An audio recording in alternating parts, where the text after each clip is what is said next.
action. What up, though? What up, though?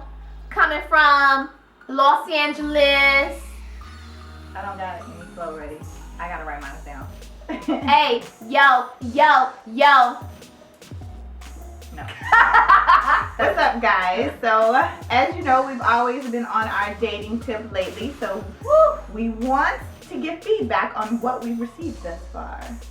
A lot of information, a lot of good stuff from a lot of our guy friends. And ladies, we want to put y'all in the know. Yes. Let me put you on game, girl. We got all the notes. So, and laptops. Yeah, all kinds of notes. But we're going to just share 3 of the really big points. Like, we've noticed that, like, our guy friends, they're all pretty much saying the same things. And so... consistency is key. Yeah, man. So, let's start. I'll start with one of my favorite ones that one of our friends shared with us. And it was, get ready for this, get your notepads. Can your heart really handle what your mind thinks it wants? Boom! Think about that question. Think about it. I'll repeat it again. Can your heart really handle that man that you think you want? Can it really handle that man that's super successful, has all the ladies at his fingertips, he doesn't really have time for you, all those things? Can your little heart really handle that? Yeah. Think about it. Our friend who doesn't want to be named, but he schooled us so much. He really did. He broke down that it's not, we've been talking in general terms about creatives, but he pointed out there's different levels of creatives. You have your bottom tier, that truly starving artist type of person that he probably is creative, he has no kind of business sense, and it's gonna be hard, a long, hard road for him. Mm-hmm. Then you have like that. But on the bottom tier, guys, those are the ones that will generally give you the time, all the things that you want, the text messages right back, the phone calls, good morning text, the good morning, the flowers. Those are the ones that will give it to you. If they can afford the flowers. No shade.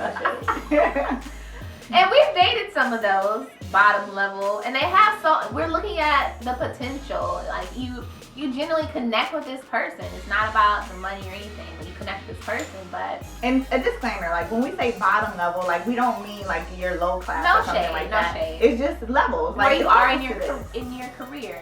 Exactly. So, that was my favorite one. I really enjoyed that one.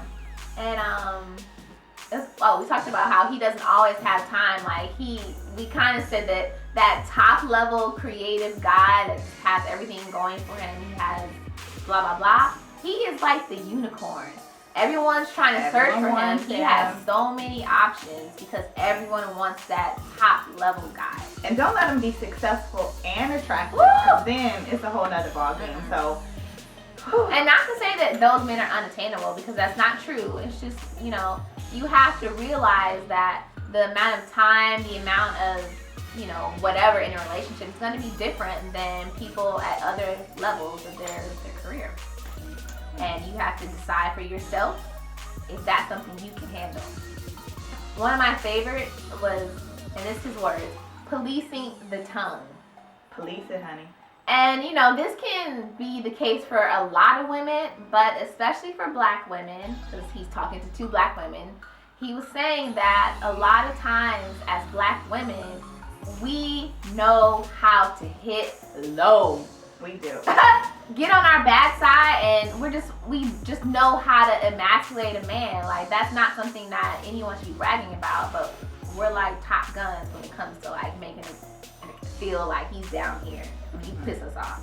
So just learning how to be able to like really communicate with your guy and use a softer tone. What he was saying was like, women of all races experience the same kinds of emotions, but from his experience, and we've heard other men say this, from their experience, black women, we deal with conflict in a different way than a lot of other races. So we're more likely to be more explosive, to like go off on someone, because we've seen it. We've seen it in our families. We've seen it in our upbringing, that we know how to react to things in that way, instead of coming to it like, babe, I really want to fix this. I want to know like what can we do to work on this to come up with a resolution.